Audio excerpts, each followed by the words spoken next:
good morning, everyone. This is another beautiful day that we have here. You've made it to the end of the week, the work week, your business week.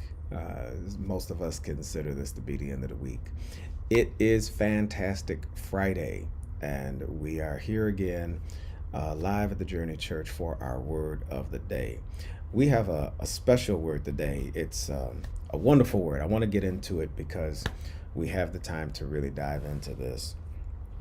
2 Timothy chapter 2, verse 4. The Apostle Paul gives some wonderful instructions to Timothy with regards to being involved with the affairs of the world. I want to read it here, and it says, 2 Timothy chapter 2, verse 4. No one serving as a soldier gets involved in the civilian affairs. He wants to please his commanding officer. The word we're going to deal with today, actually, I want to read it in another translation. It says, no soldier gets entangled in civilian pursuits, since his aim is to please the one who enlisted him. This is a very powerful message and word that we're going to deal with today. So for today, we're going to be talking about staying untangled from the world. How do you stay untangled? The Apostle Paul says, his instructions to Timothy, and he uses this illustration about being a soldier. He says, no soldier gets entangled in civilian pursuits. We're going to deal with this word entangled. This word comes from the Greek word empleko, and it means several different things, but in this context, it describes a person who is entangled in his lower garments, or a person who is caught up in some type of a vine. The same Greek word, I'm going to put this in a little bit more context. The same Greek word is used in Matthew 27:29, where it describes where the Roman soldiers put together the crown of thorns to put on Jesus's head. It uses that word, the crown of thorns, how the soldiers plait a crown of thorns. And so it describes how the soldiers took the vines loaded with sharp, dangerous thorns, and they carefully, meticulously, and strategically woven those thorns and that vine together with razor sharp, prickly thorns, until it was tightly woven together in a dangerous way and in a crafty way to shape a crown. And this is what they put on his head. That word plait is the same word that's used to describe this word. It's that word empleko. And it describes something that was strategically woven together, skillfully woven together. And by using this word, the Apostle Paul tells us believers and us Christians that we don't have the privilege of getting involved, intertwined, intentionally putting ourselves in position to get entangled with the affairs of the world.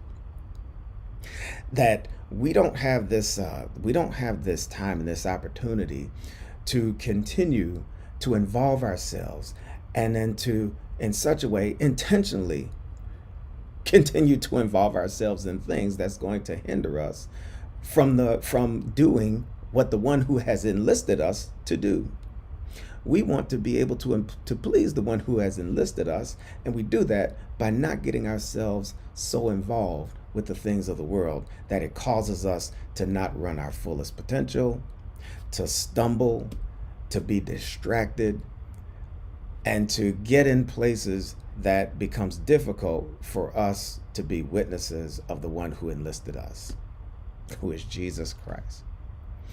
When you're enlisted, I've never been in the Army. Let me just make that claim. I've never been a part of the military or any form or shape. I've been around a ton of people who have. I don't have that experience, so I can't speak from that.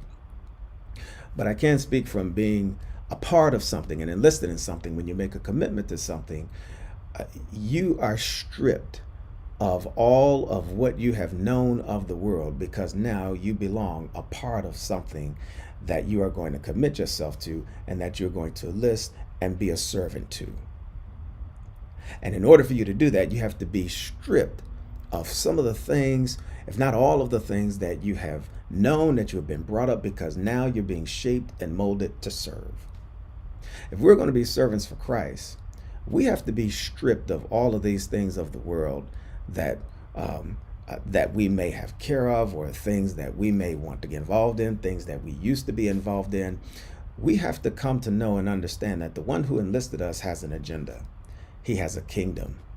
He has authority. He has rule, and it's his desire for you to contribute to his kingdom plan. And in order for you to contribute to his kingdom plan, we can't get entangled with these things in the world, especially being intentionally entangled with these things in the world. No entanglements. Somebody type no entanglements. That's another message. But the Apostle Paul uses this word to describe those things that have that are we can get entangled in. The word impleko also uses to describe a runner whose garments become entangled with his legs. Although the runner is running at a good pace, the runner is running at a good velocity. He is not floppy. Everything is good. But then all of a sudden, his garments become ensnared and entangle his legs. And as a result, his pace is hindered, and his race becomes distorted, and he's not able to run the full race he is intended to run. When we become entangled with these things of the world, we start giving ourselves to them, and we give ourselves more to the material things, to the things that we think are things that are going to be more beneficial than the things that God has for us.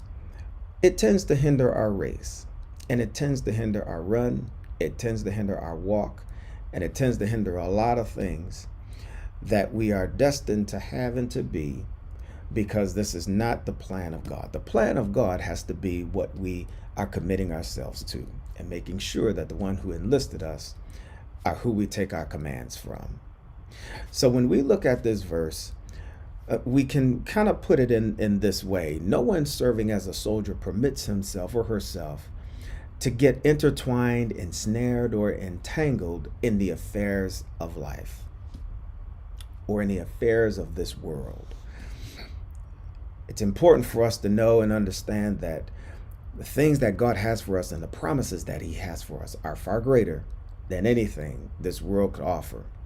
And if we are going to continue to be focused, if we're going to be stewards of what God had entrusted us with, what he enlisted us to do, it's important that he be exclusive, he be first, he be at the forefront, and we have to ensure that he is in us and we are in him.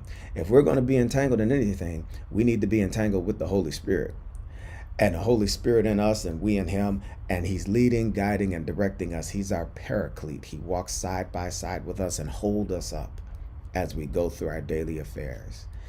So our prayer today is for the Lord to help us to keep our hearts and our minds free from the things of this world. Of course, we're going to be walking in our daily affairs. Of course, we're going to be engaged in things that are not of this world every single day.